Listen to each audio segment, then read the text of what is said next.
All right, so I'm super excited to chat with you because I have like a little family history with this. But how did you stumble upon starting an ostrich farm, one that's kind of like trying to bring it into the mainstream? Stumble's a good word. It really was a stumble. I was an athlete in a totally different career, and I was looking for a delicious piece of red meat, but I also wanted to feel good after eating it. And actually, only learned that later.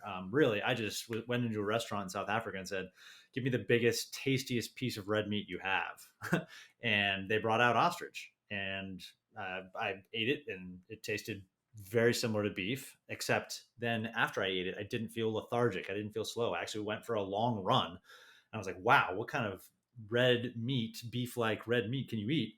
And then feel so healthy, feel so strong after eating it. And basically, that was the first experience I had with ostrich. And everything I learned about this animal, about this meat, from there on out, it just got better and better and better.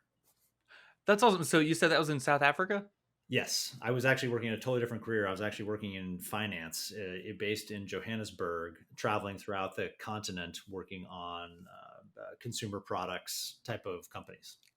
So is that kind of like a staple in their diets over there? It's not actually culturally. The reason why the Dutch started raising ostrich in South Africa over 150 years ago was actually for their feathers and for the leather. Right, so that leather is that really fancy quill pattern you see on boots and fancy purses, and the feathers they use for Carnival in Brazil and in Beyonce dresses. These big, beautiful ostrich feathers, right? And so those were the two primary products that came off the ostrich livestock, and the meat was a total afterthought. They just gave it to the farm help to as part of their compensation, and so they didn't really think, oh, this is like a magical superfood red meat. And I saw that, and they were serving it to the tourists in South Africa because the tourists come. They're like, "Oh, I want something exotic, something different, something very South African." And they're like, "Oh, try this ostrich steak." But that was 10 years ago, a little more than 10 years ago now, and that is changing now. So it's not just the tourists who are interested in ostrich meat. It's actually become more of an international thing. People are becoming more aware of it. So just in the last 10 or 15 years, that whole narrative is starting to shift away from just being a livestock for feathers and skin, and meat being kind of an afterthought. It's now becoming the primary thought. That's awesome. And like, how has it been? Because you started American Ostrich Farms.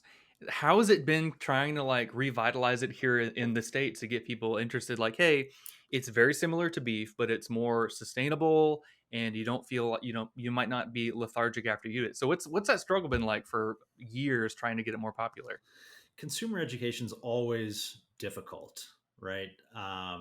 The thing that with ostrich that we have a huge advantage that we have is that it tastes just like a product or products that people love. It tastes just like a lean red, uh, yeah, a piece of meat that and love, right? We're not trying to change consumers' taste buds, right?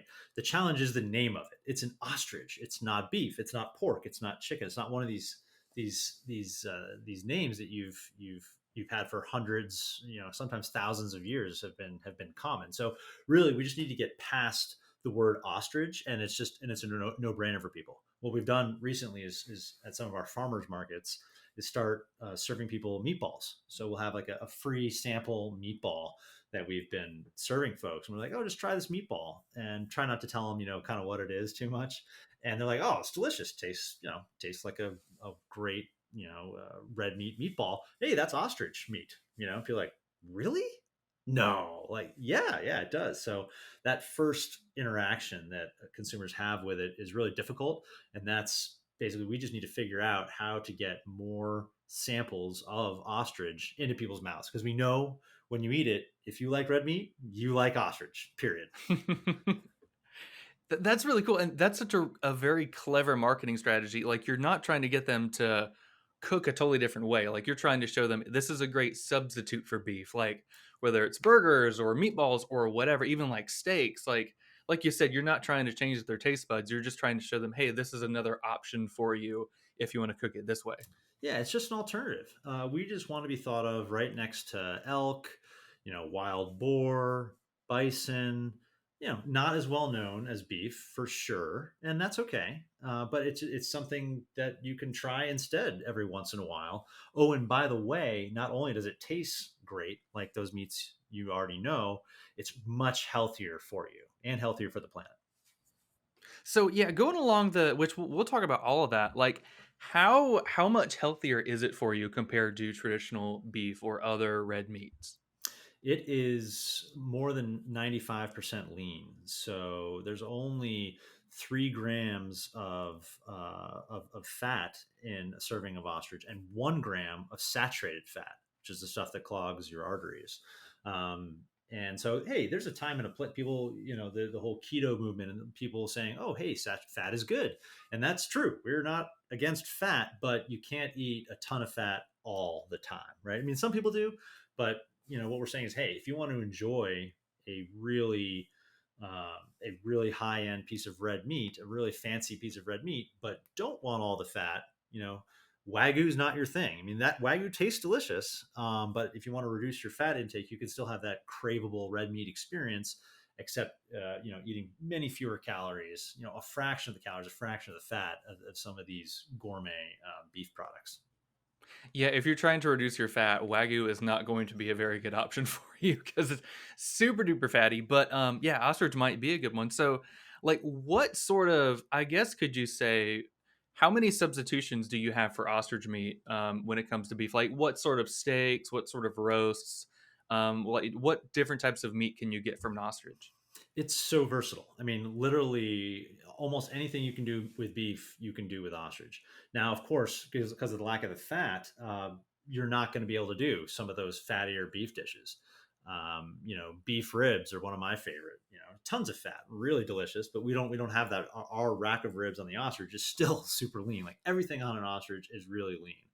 A brisket product. I mean, we have a product that's similar to that, but again, you have to add a little fat to that recipe as well. So really, like I said, meatballs, burgers, fillets. We have ostrich neck, tastes just like ossobuco.